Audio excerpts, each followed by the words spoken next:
Hey, we've got a little bit of breaking news. Sampson James has entered the transfer portal. So there you go. Whew. No, that's kind of random and blunt, but that's what happened. Apparently, 18 minutes ago, the NCAA transfer portal Twitter account reported that he has entered. And I think that probably has a lot to do with Stephen Carr being on the team now, is what I would guess. Yeah, but even that, I mean, Stephen Carr is a one-year player. He's going to be here for one season. I'd say that has a lot more to do with the guys below him. Tim Baldwin Jr., and whomever else is there's some walk-ons that have been given fits. The kid from gosh dang it, New Palestine. I'm drawing a blank on his name right now, but Coach McCullough said nobody wants to tackle that dude. Yeah, Charlie Spiegel. Charlie Spiegel said nobody wants to tackle this dude. Thank you very much, John. I was wondering, I was like, damn, are we on a break? I said, it's not right. It doesn't look right. So awesome work. Great job on that. Second time Sampson James has put his name in the transfer portal. Yeah. Oh, yeah, that's a good point. And he decommitted from Ohio State to come to Indiana, correct? Yes, correct. He had been committed, and then after Indiana got beat at Ohio State in what, 2018 was it? He flipped. He flipped to Indiana. So, I mean, it's a that's great a lot question. That's a lot of mind changing, man. That's 3 times already. Yeah. And because why things aren't, I don't know. I don't know the scenario, the situation there, obviously, other than the obvious stuff. But when you flip once and now you enter the transfer portal and then you come back, now you're in the transfer portal again, and you do it in fall camp, that may be the strangest of all. I mean, that's kind of unusual, man. Yeah, he can go. Can he go anywhere right now and suit up? I believe he has to go through the process of getting, if he wants to have immediate eligibility, he'll have to get a waiver, because I believe, was it July 1st? A waiver or July from 31st? whom?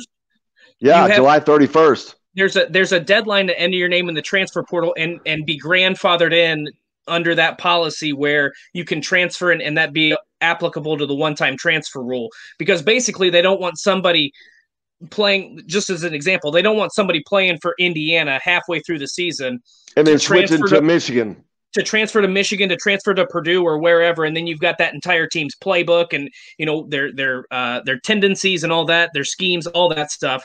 They don't want that to happen. So my guess is he's going to have to sit out this season, because we're 18 days away from the first kickoff. Unless there's something egregious or some sort of family or medical or some sort of issue there, my guess is he will not be eligible this season. But the NCAA makes weird decisions without any transparency, so he could be suiting up next week or in a couple weeks for Michigan or whoever. I have no idea. Yeah, that's just an odd scenario. And practice is going on right now. I'll be out at the post-practice pressers. I'm not going out to practice today just because of all that we've got going on here today. But very strange for that bomb dropping today. Very surprising. Find out more about that later on and what went on with that. But yeah, I'd say that while maybe it is Stephen Carr, but with him only being here this year, this would have been only Sampson James' sophomore season, right? Third year, 2019, 20, and but he gets the extra. He gets the extra year, but you got to remember, he's coming in. I don't remember what his ranking was, but he was a 4-star guy. He probably thought when he was coming to Indiana, I'm going to carve out a starting role for myself early on, and then I'm going off to the NFL. And right now, you're starting to see guys. I mean, this is when you start to develop and look at your depth chart. This is when things. So if he's number 2, or maybe like you said, Tim Baldwin, David Ellis, some of these other guys, Charlie Spiegel, who knows what the running back room looks like. But if you're buried if you're number 2, number 3, maybe even number 4 on that depth chart, and he sees the writing on the wall. Now, I don't want to get ahead of myself because it may be about playing time. It may also be there might be a family issue that's not, or a medical concern or something like that. There's always some sort of, there might be an underlying concern there. So I don't want to assume that he's leaving because of playing time, but it is an odd time to enter the transfer portal because you're a full week into fall camp now. Right. So you never really know, but it is worth noting that he did do this after the 2019 season that he entered his name in the transfer portal? I thought it was the beginning of wasn't the beginning of last season started?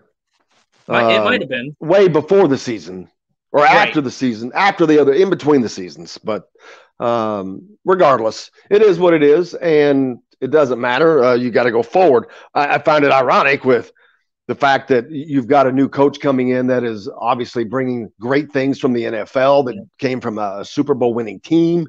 You're going to have differences go, when you have new staff, sometimes people don't jive with that.